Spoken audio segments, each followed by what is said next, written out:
yaada nagalchuu keetiif galatu.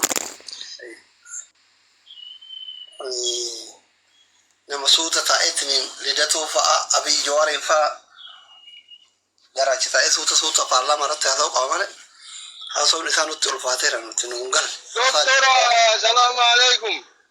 Waalaikum salaam carraan ka Jamaal Godiiti ka biniiti. Waalaikum salaam. Haa ta'u namichi ammaa sun nuun galle dhiifama wajjinsa isinii galee isin. Binii jirta? أصلي إني لما دلا مرجع نماتي فالمتات ري نبي كناني يا نما سيراني مرجع دلا نماتي فالمتو لقما ستمي لقما جديوان جلسن. هذا لسان الرجودة جيتشو ما في براين له. بيني نجرو. جرا دكتور barangani kenni fe jama. Diaspora jette sodate. Diaspora abi jago.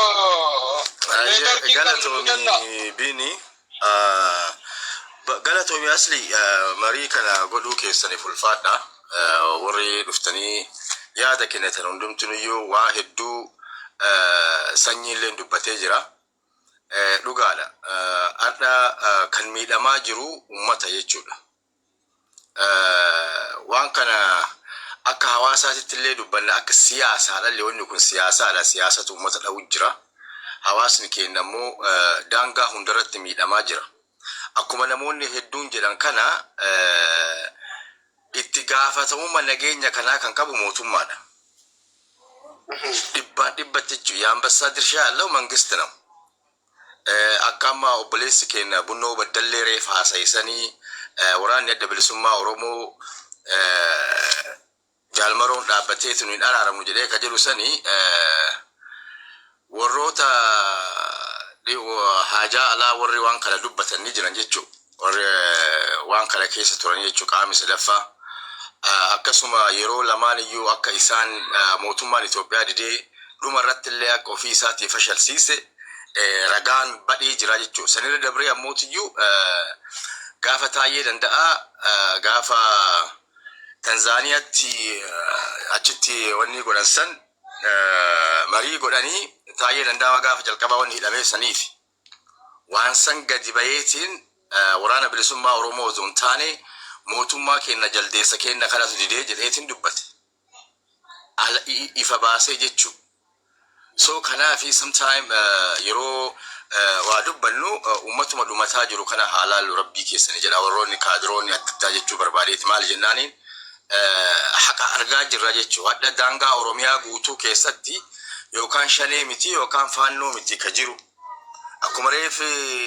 sanyiin maqaa siidhayuu yaaletti asiin daangaa Baalee keessa ganda 16 gurraadhaan malee murameetiin Sumaaleen irratti caffaraa jirti jechuu kasan godhe eenyunni imbaasii Itoophiyaa Keeniyaa jiruttu ajaja Abiyyiitiin achitti kan celebrate godhatanii jechuu naannoo Sumaalee kana eenyu godhe itti gaafatama isaatiin ala hin taane warri Sumaalee kun eenyuun jala bula Itoophiyaa jala bulaami daangaa ofii qabaana ofii qabada wanni ofii qabaa malee Itoophiyaa jalatti bula seera Itoophiyaatiin bula baajata Abiyyiin socho'a baajata kana ka kafaleetiin kana sochoose eenyu federaala irraayi imbaasii ka ajaju federaala naat Oromiyaa so imbaasiin achitti waraqaa san baasee lamuu ummanni wocee jennaan gaabbee guyyaa lammaffaa jijjiiree waraqaa san remove godhe peejii isaanii irraa so kana yoo laallee jennu wanti gubbaa irraa gatta'uttu ganda keessatti ta'a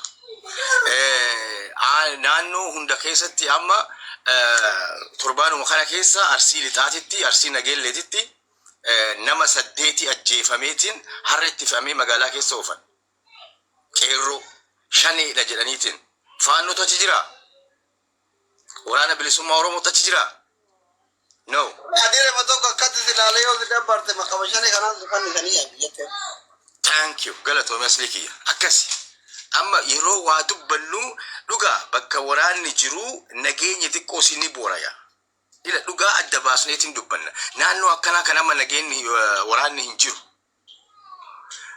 kanaafi wantoota akkana ta'aa jiru kana itti gaafatama fudhateetiin itti gaafatama dhiyeessuu danda'u mootummaa kana mootummaan kun ammoo xiyyeeffannaan isii tokkoffaan Oromoo irratti Ispeeshaalii ji'oota tokkoon kana haga ji'a tokko lamaa kana hanga hayyoonni Oromoo xiqqoosii walitti dhufuudhaaf yaalte kana hanga sabaaf sablammiin akka Itoophiyaatitti walitti dhufaniitiin marii biyya tana akkamitti seef goona jedhaniitiin agartee marii eegalan kana wanti isaan ciniinaa jiran akka saree maraattee sabaaf sablammii walitti naqu sabaaf sablammoota bakka jiranii daangaa irraa Oromoo walitti naquutti xiyyeeffatanii jiran jechuudha. Harargee keessatti Dirreedawaa keessatti haadha dhiiraa ajjeesan liyyuu poolisii ajjeese. Mootummaa Itoophiyaa jala jira liyyuu poolisiin kun itti gaafatamni hin fudhatamne. Namni waan takka yaada uummanni as gubbaa sagalee ta'ee iyyuu jira malee gama mootummaatiin itti wanni itti gaafatamni fudhatee itti namni waan sarara dubbate hin jiru. Asin gara cinaaksan kanaan akkana daangaa cabsitee seentee uummata keenyaaf taate Sumaaleen madda walaabuu ji'a sadi dura yaadatta asli wajjumaan iyyaa turre as gubbaadha wajjumaan qarqaaraa turre jechuudha. Hawaasa san namni buqqiseetiin seenee buqqisee dhayeetiin lafa isaa irraa buqqise Sumaaleedha. Gaafa uummanni keenya waan harkaa qabuun ofirraa dhayee Sumaalee san ofirraa deebise ka jidduu dhaabateetiin hawaasa keenya dhayi weenunni makkalakaya mootummaa kana. So falaaciin leesuma qorxoo falaaciin isuma jechuun mootummaa kana kanaafi furmaanni maali? Furmaanni warri amma biyya bulchaa jiru kuni gurran qaban. They don't. Nama sometime namni afaan Oromoo dubbataa akka reefe obboleessi kiyya Bunnoo Baddalee dubbatan hin qaanfadha. I feel shame the way he speak akkaataa inni itti nageenya buusaa jirra dhorgaa jirra daangaa eegaa jirra ka jedhu arda hawaasni keenya ka Wallaggaa ka amma kana gabbayee booyu kuni mootummatu daangaa bulchu odoo mootummaan riphee lolaa dhahee of keessaa hin baasne. Iddoon maara riphee lolaa gara fedhe haa ta'u mootummaan riphee lolaa mooyachuu dadhabe. Daangaa ofii tikseetiin hawaasa irraa dhorguu dadhabe. Ani ni jira jedhee waan dubbatuu fi ajaa'iba natti sometime. Kanaafi wanti nu godhuu dandeenyu maali? Hawaasni keenya rakkoo hawaasa keenya keessa jiru kana gadi baanee gara jiru iyyuu. Akkasuma wanti iyyinuuf maaliif? Jara kana dhagayaa miti. Keenya karafee jira. Hayyoota raftee jira. Sheekota olamaa'oota raftee mootummaa kana qofa faarsitu jira. Mootummaan kun dhufee nan amantii keenya arganne warra jedhee karaa bahee salaatu jira. Warra gadi bahee booyu jira. Abiyyi nurraatu hitan jaaniitiin mootummaa keenya mootummaa badhaadhinaa ispaaltii nu galchiifaa nu galchidee warra booyu jira. Uummanni kun miidhaa hawaasaa ilma Oromoo ajjeefamee harretti fe'amee magaalaa keessa oofamu arguu dhabaniitiin mabraatii fi ifaa naannoo tokko galee magaalaa tokko galee faarsan waan garaas nyaatu. Rabbillee akkana jenne kanaaf wanni as gubba baanee iyyinuuf uummanni kun haa dhaga'uu fi kana caalaa sitti hin dheeressu nama hedduu jira galatoom thank you. Galatoom yaana na fakkaate kanarra jira. Ayyee. Yaada bilisaa namni chaalenjii na waliin godhuun jira isaa wajjin chaalenjii goona barbaade. Mootummaa deeggarta. Mootummaa mormiti. Yaa abiyyi deeggararraan. Mootummaa deeggarana. Ayyee. Deeggarkin kiyyan jiru. Nama biraa maraa. Diddee na sodaatti ilaala waan an jedhu barbaade. Gara abaawotillee na sodaatti mootummaa dhugallee lafa qatte jechuudha. Wanni ani jechuu barbaade nama deebisuudha. Torbaan kana keessa hawaayee mootummaa haasa'an jiru. Wanni Itoophiyaa keessa qara Oromoon hin ta'in torbaan kana irra ta'e ni jira amma gaafin kiyya.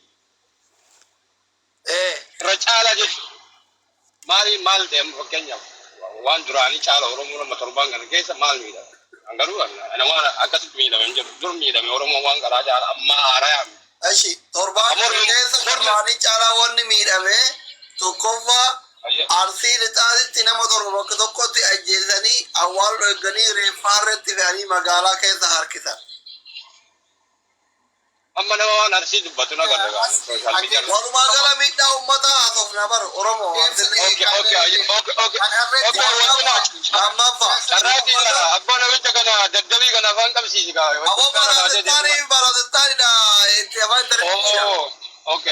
Sorry. Dawarra kennaa dhiifama. Eshi ayyaa itti fufa ayyaa. Lammaffaa uummata miskiina kasin beeyne ka Bunnoo Baddallee hin beeyne ka Abiyyiin hin beeyne ka Jawaariin hin beeyne ka Shimallis Abdiisaa hin beeyne ka Marroo hin beeyne faannoon goondar irraa dhuftee qabeenyi isaanii irraa saamtee tumtee qeerraa ariitee viidiyoo argaa jirta booyaa jirri jechuudha. San arge jechuun ani wanni jechuu barbaade gabaabinumatti uummanni Oromoo kan miidhame har'aa miti, mormi kan murame har'aa miti, buqqa'uun har'aa miti, sirkatee, wallaggatee, wallotee kana caala dhume daaraa ta'e qawween illee gabaa keessan nama ajjeesanii turan, arsii keessan nama torba asiin durallee jechuudha. Kutaa maraa fixaa jiran, Oromoo fixaa jiran. Garuu wanni kun har'a akkasitti aaraa ta'e sagalee ta'uun kunillee bareeduma. Mormi illee murame, arsii keessatti illee namni dhume, shawaa keessatti, wallagga keessatti namni dhuma maraa qajeeluma sagalee haa ta'an jechuu barbaade. Inni biraa ani wanni jechuu barbaade Abiy deeggara wannan jedhuufi warri kalee gaafa nu Abiy noo biyyin bilisoomne biyyi rakkataa jirti, daangaan gurguramaa jira, Oromoon buqqa'aa jira, Abiy isin ta'uu jennuun nu dura dhaabbataa turan ispaaltiin nu galee, eerpoortiin nu galee, daangaan teenne tulte akka bira gallaa bilisoomnee jirraa jedhu. Har'a warra kanniintu katamaa shororkeessaa jira yoo dhugaa dubbanne Abiy adda ofii biyya bulchaan jiru Oromoo guutaa wajjin kutaa kudha tokko wajjin bulchaa jira. Kutaan kudha tokko nutti gaafatama jechuudha. Wanna biyya addatti gaafatamu ganti isaa gaafatamu illee jiru. Kutaan martu dhiphi keessa jira. Wallaggatee, baaletee, arsiitee, jimmatee kutaan guutuun isaa wallotee achi keessa ni jiraatan awwaakkatina walirraan dheessinaa jechuu barbaade. Innaa Abiy qofti itti wanni gaafatamu Abiy qofa dhiibaan oolta. Dhaabni illee itti gaafatamu. Guutuun kee jechuudha. Maaliif ummanni illee itti gaafatamu. Ofirraa dhoorguu qabda Sumaalee Abiy takka takkaan lubbuu ta'ee eeguu hin danda'u jechuudha. Ofirraa dhoorguu qabda. Ummanni illee ofirraa eeguu qaba. Naannoon Oromiyaa illee ofirraa eeguu qaba. Dhaabni illee eeguu qaba. Yeroo maraa Abiy dhiibuun kun ani gaarii natti fakkaatu amma uummata gaficha faannoodha. Yeroo kaan Sumaalee buqqisa. Fiidanii Abiy polotikaa jalatti wal geettanii Abiy sababattan ganama galgala Abiy jettan. Oo isiniin kun immoo Tigiree jalatti bultanii Abiy kana jalammaa buluu diddanii xiyyaa galu Abiy jalammaa buluu diddan Minilikiin jala bulaa turtanii Haile Sillaasee jala bulaa turtanii namichi kun afaan Oromoo dubbataa beeda mangistii keessatti akkam nagaa fayyaa jirtu warra Jimmaa akkam nagaa fayyaa jirtu warra Baalee warra Arsii jedha. Maa jala buluu diddanii isaa walii galuu diddan Oromoon tun Amaaraa walii gal inni illee jara walii galuu didda Amaaraa walii gal abaarsa qabdanii jechuu barbaadee walii gala fakkeenyaaf dhaabni Oromoo dhaqee faannoo waliin inni haasawa Abiy waliin haasawuu hin danda'u Abiy illee nama biraa waliin haasawaa abaarsa qabdanii jechuudha. Abiy immoo kompileen godhuun qabdanii rakkoo qabaa ummannummaan kun. Ummanni akkana godhatu kun amma osoo mootummaan irra jiru bilisoome. Gaafa san yookiin kutaa wayii qabate kutaa wayii daaraa godhee lafarraa fixa. Yookiin kutaan biraallee qabate kutaa wayii daaraa godhee lafarraa fixa. Kun duraan jirtu kanuma. Wal ajjeesuun tokkoffaadha. Wayita namni nu ajjeesamuu hin teenne. Osoo amma laal lafa wayii shawaan arsirraa fudhatte qiyaama bu'a. Yoo Baalee fi Arsiin lafa wayii fudhatte qiyaama bu'a. Harargeen fi Arsiin lafa wayii bu'an qiyaamaan bu'ee qawween tokko namni du'a. Gaafa Sumaaleen fudhattu immoo ciciisanii tataa'anii wallaalan. Ummata kana wajjin akka bilisoom. Ummatummaanuu jedha Abiyyi miti. Fakkeenyaaf daangaa wajjin. Abiyyi taa'eetu mana taa'ee osoo yoo dinni irraa fudhatu. Oromoo jedhaan fakkeenyaaf Abiyyi miti. Abiyyi mucaa haa ta'u mucaan fakkeenyaaf Sumaaleen lafa nurraa fudhatu gurraa dhaamoleeti.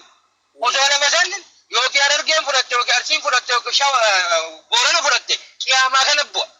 Ardiin kun dhootee iyyan bakka Oromoon kun gayyaa'e garuu itti dagasiin fudhattu cale. Sumaaleen gara Harargeetti yoo fudhattu nima rafa ummanni yoo namni tullee nima rafa asii gara biraan yoo namni jedhatu. Keenna kana walirra humna qabnaa jechuu barbaade. Kanaaf Abiyyi irratti illee akkana iyyinaa jechuu barbaade. Namichi sana achirraa kirbil gootanii safara Minilik nu deebistanii amma isin argine amma laallee qabsoo kanallee laallee qabsoon olii gad jijjiiramte jechuudha. Yoo kana shalleedha qabsoon bakka takkanti kanana galabbatamaa deemti.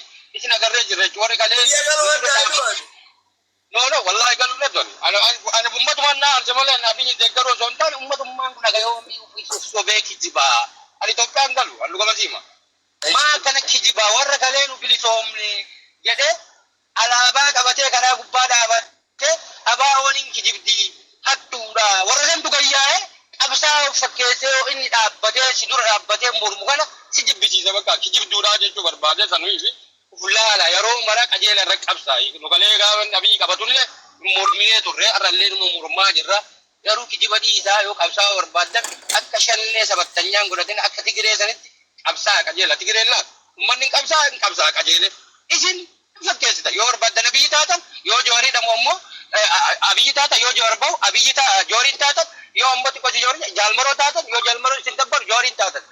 Akkanuma zooraa ooltanii jechuu barbaade galatooma kanuma dubbachuu barbaade ummata keenya rabbi dhugaa haa baasu jechuu barbaade galatooma geeffatee jira.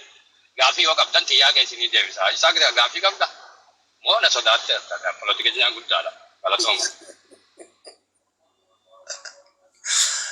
Bini dubaru jarraa keeti.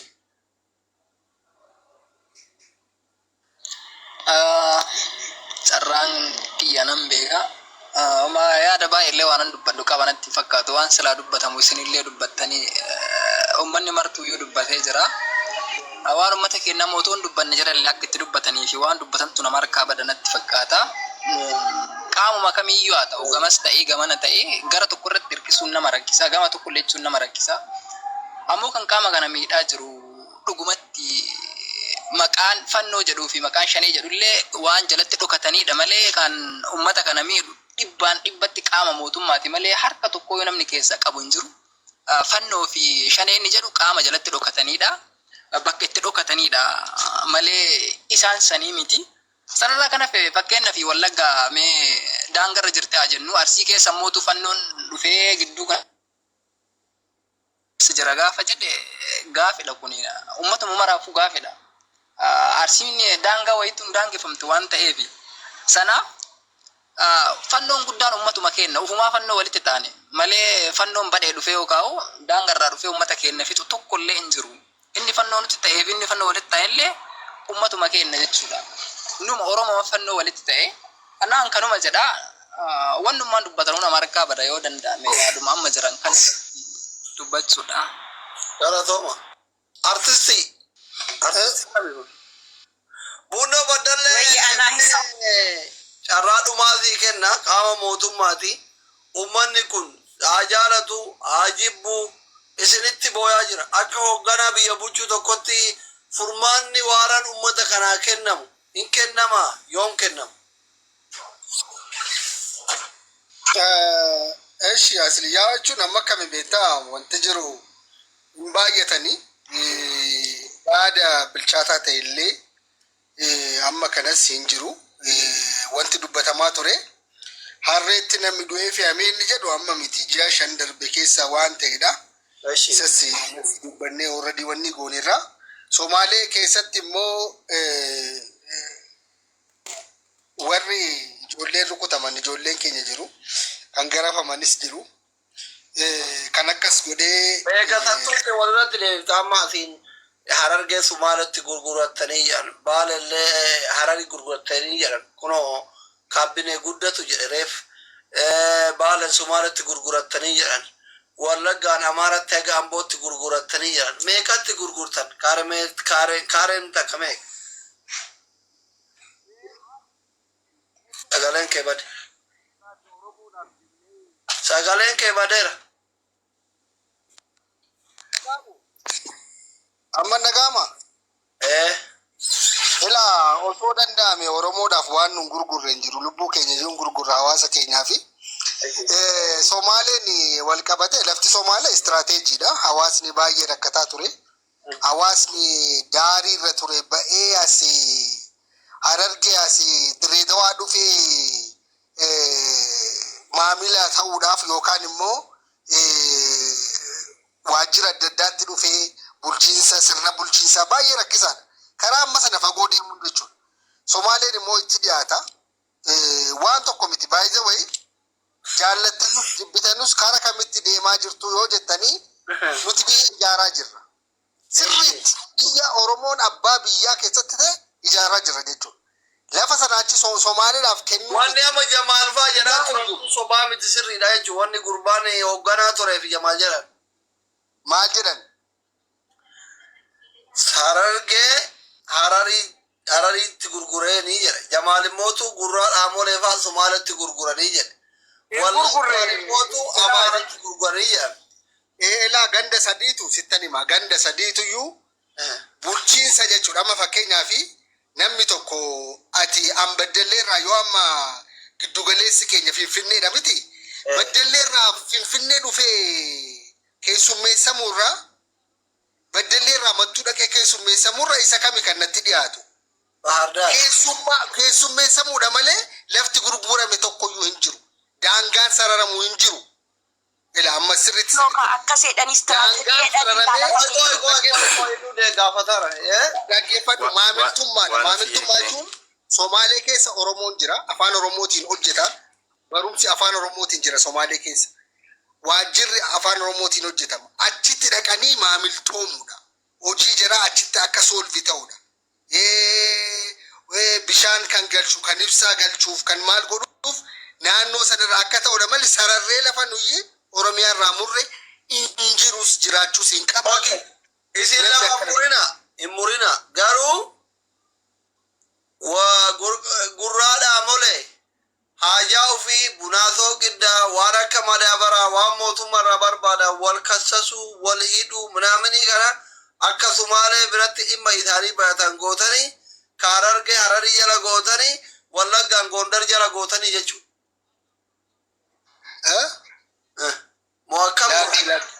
Wallaggaa miti waa'ee Wallaggaadhiisi Wallaggatti hin bu'ini isuma achi kana waa'ee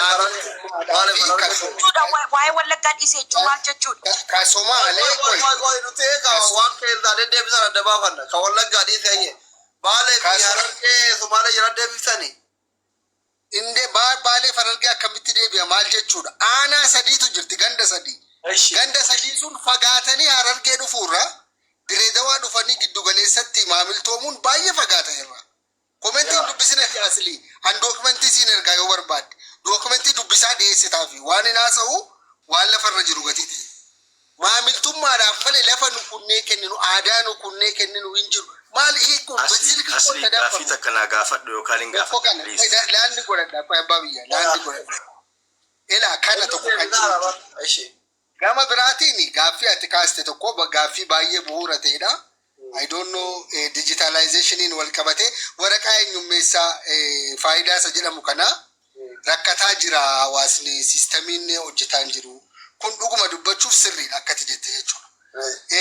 Mootummaan tarsiimoo maalii qabatee jira isa jedhuudhaaf immoo digitalizationii jechuudha. Amma digitalizationiin waan hedduu of keessaa qaba. Tokkoffaa faayidaa kana faayidaan kun internationally qabda godhatte jechuudha. Atiyyuu yeroo dhuftu fudhatta. National ID yeroo fudhattu akka addunyaatti beekamtii godhatta. Wanti hundi okay qaama qabda jechuudha kan biyya jira. Kanaafuu sun digitalizationidha. Digitalizationiin kuni hattummaa malaammaltummaa warra gubboo fudhatan kanallee hin balleessa kara duraatti. Maaliif online kaffalta waan hundayyuu. Fakkeenyaaf gibira ta'uu danda'a. Amma masoob kan jedhamu kan jammarame jira. All integrated kan ta'e jechuudha. Wanti hundiyyuu masoobiidhaan waan ta'eef kaffaltii ati gibirati kaffaltu sanaanii waliin agartu warra gubboo walitti qabdu wajjin jechuudha. Warra hattuu wajjin waliin agartu. Sana sirreessuu irratti mootummaan tarsiimoo baasee hojjetaa jira kun tokko jechuudha. Gama biraatiin Abiyyi seenaa Oromoo cabsaa si jettanii waan abbichuun hojjetaa jiru maal jedheen sinitti hima kottaa biyya ilaala warri biyya ala jirtan warri biyya keessa jirtan immoo inuma haasofname mee kaleessaa fi arri akkami finfinnee keessa kaleessaaf akkami arri akkamitti jiraatame waan tuttuqsiisinaati waan tuttuqnu inuma callisna dhiisa afaan Oromoo afaan hojii federaalaa ta'ee jira. Afaan hojii federaalaa afaan Oromooti gochuu jechuun kun challenge guddaa waan ture. Bunnoo baddallee kijibde. Maaliifin sobaayii bunoo dabalee maasii maal taate? Afaan Oromoo afaan dhaggeeffadhaa kana dhaggeeffadhaa maal taate? Anta. Maal paarlaamaa irratti dhaggeeffadhaa sirriitti federeeshin boroo dhaggeeffatamaa kunoo nama 2,000 to'as jira. Bor dhaga'ee mee dubbadhu shi. Ati dubbadhu waan dhageenye.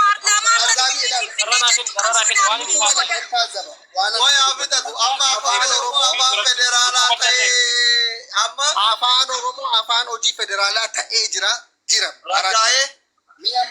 Ragga'ee paarlaamaa irratti.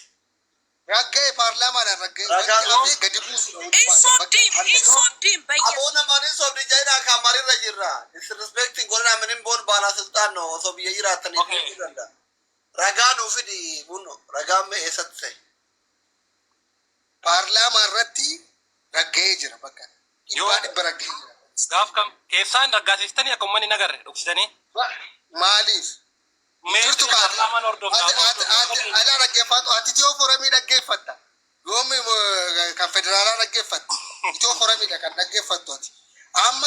dhageessanii jira. Hojimaataaf immoo gadi buusna. Sana qofa miti. Afaan Oromoo afaan federaalaa goone amma sun amma mirkanaa'e miti gara kamitti deemu. Goojjam keessatti Gondar keessatti afaan Oromoo akka afaan tokkotti akka baratan goona sana booda immoo. Waan hedduu hojjetamu. Oromoo garuu deebi'eeraa yoonaan jedhee gaaffiin Oromoo ammayyuu ganaa waan dannuutu nu hafa. Waliin hojjennaa ijoollee bosona jirtanus nagaadhaan kottaa waliin hojjennaa warra lafarra jirru nuyi. Buno badallee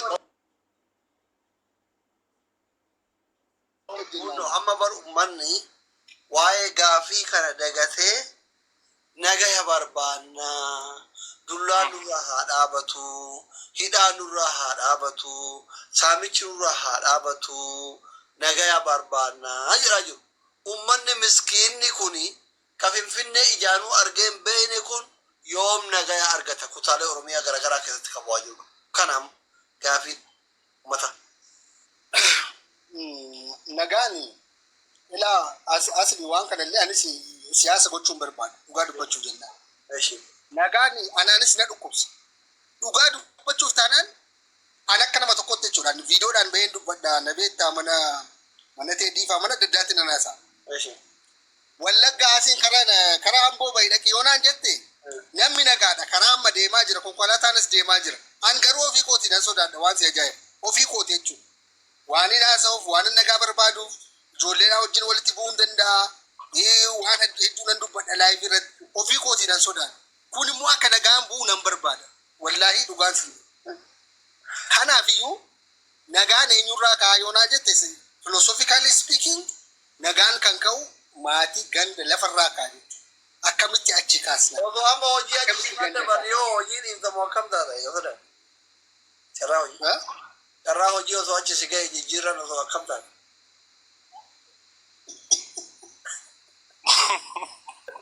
Baga nu sodaatti. Akkas. Baga nu sodaatti. Gadhee fi sila maal hojjetti. Walitti fiiginaa malee jirra. Walitti fiiguu miti bakka daangaa jedhe sanatti daangaa amma ka gurraa dhaamolee jedhe sanirratti waraqaa hin baase gurraa dhaamolee argee jira inni waan nurraa fagaatteef sumaalee kennine jedhe bar na jenne. No, jechi ansari qabna waan Istiraajidii fenneetti kenninee istiraajidii fennee.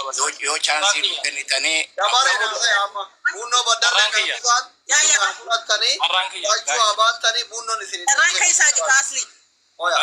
Carraan keessaa gitaa haasa'e asli. Achiin carraan kiyya. Annan bu'aa si galatoonfachuun barbaada dhiifama hundaa wajjin. deebii dhageeffadhu deemi. Kijiba argufadhu. disrespecti walii godina isaa Baay'ee ana. Asli baay'ee galatoomne. Nama kenna yoo arrabsitaniin deemna yookaan nama akka namni hin arrabsine nurra dhiifama yookaan yoo arrabsitaniin tuqamuun qabu. Inumi bunnoo baddarree deeggartoota mootummaati. Mootummaan taanee fi mirga kennaa kabajamu yookaan walitti cabsina rakkoon qabu. Baay'ee galatooma asirratti wanne bunnoo baddallee kaasirratti yaada tokko kaasuu barbaada. Tokkoffaa nuti qabsaawaa jirru tokkoffaa sima bunnoo baddallee yoo dhugumaan hojjetaa mootummaa taate yoo biyya san keessaa malaamaltummaa hin nyaanne taate guyyatti yeroo sadii nyaachuu dandeenya.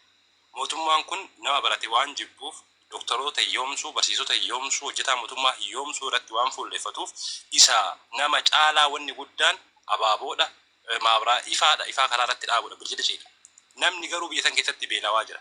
Atakiltii magaalaa Finfinnee keessa jirtu guyyatti yeroo sadii bishaan dhugdi. Uummanni keenya gammoojjii Baaleetii fi Harargee keessa jiru bishaan dhuguu hin qabu. Mootummaa akkanaatti nu mudate kanaaf mormine nuti. Lammaffaa wanni ati kaaste aanaa gurraa dhaamolee aanaan sadi waan Sumaalee dhiyeenya qabduuf Sumaalee jalatti tajaajila Sumaalee akka argattu goone. Tokkoffaa waraqaan eenyummaa Sumaaleetu kennamaaf laftis namni Sumaalee tahaa jechuudha.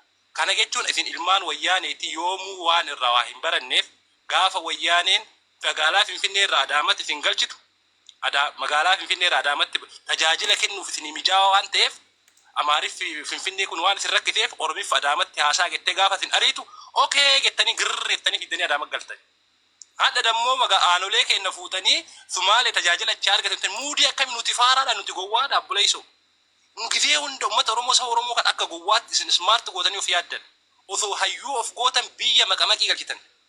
biyya diigdan ummata beelessitan ummata rakkiftan ummata buqqaaftan ganda biyyoota naannoo san jira wajjin biyyattiin nagaa hin qabdu ollaa wajjin nagaa hin qabdu sabaaf sablamii waliin nagaa hin qabdu geemiin amma wallagga keessatti gootanii ummata keenya buqqaaftan kun kamaalii akka ta'e beektaa naasuu hayyoonni Itoophiyaa Ameerikaa irratti wal gahanii karaa nagahaatiin qabsoofne of walitti hin qabsoofne mootummaa kanarratti xiyyeeffanna jedhutu akka nuti faannoo fi amaaraa walii hin galle uummanni Oromoo bal'aan diin akka walitti ta'u kanaaf geemii kana taphachuuf boombii kana itti dhukaastanii uummata kana buqqisee fi kafite isin mootummaa dhibbatti isin maaliif yoomiyyuu amaaraaf Oromoo wal fitaa Abiyyiin aangooraa buusuun hin danda'amu yoo nu ofii walitti garagala Abiyyi waggaa 100 bulcha yoo Oromoo amaaraa Tigreen biyya jirtu takka taate Abiyyiin torbee takkatti aangooraa buufti kana mootummaa waan beekuuf wallagga keessa seenee Arsii keessa seenee kutaa Oromiyaa keessatti wanni inni BV nu godhuuf maalidhaafi akka namni gattaa'ee waliin hin mari'anneef isi waggaa 27 wayyaanee wajjin dalaydan waggaa torsa tan dabre amaara wajjin dalagaa turtan faannoo wajjin dalagaa turtan ummanni hayyoonni Oromoo gattaa'ee faannoo fi Tigraay wajjin marate warra kaleessa sin qale warra kaleessa sin akkana sin godhette akka ijoollee daa'imman sodaachiftan amaara keessa namni baratanii jira hayyuun ni jira hayyuu karaa nagaatitti amanu qabsoo karaa nagaatitti amanu hayyuu jijjiirama fiduu danda'u wajjin ni mari'an fuulduratti ni tarkaafan isin bichatu smartiidhaa isin kafeeta wajjin dalaydanii nu zalaalamii keenya kaanii walitti bu'aa cakkama keessa isinii deemne taphni akkanaa dhumateera bunnoo baddalle ani si mataa kan kee bilisoomsuuf qabsaa yoo dhugaan na cabarbarin yoo musinnaa hin nyaatin guyyatti gidee 3 nyaachuu dandeettu jetaa mootummaa taate guyyatti yeroo 3 nyaachuu dandeettu mindaan sin ga'u rakkoo keessa jirti beela keessa jirti yoo kahattuu hin dandeettu akka feetetti haasa'uu ni dandeettu yoo faarsee bulaa taate akka feetetti dubbachuu ni dandeessi yoo dhugaara dhaabatte mindaan kan kee ji'atti sin ga'u rakkoo keessa kana jijjiiramni akka dhufuuf biyya keessa ka barbaachisu maabiraatiif ampoolii osoo hin ta'in faabrikaadha qonnaan bulaa keenya bira dhaabatanii jijjiirudha madaabaraa dhiyeessuuf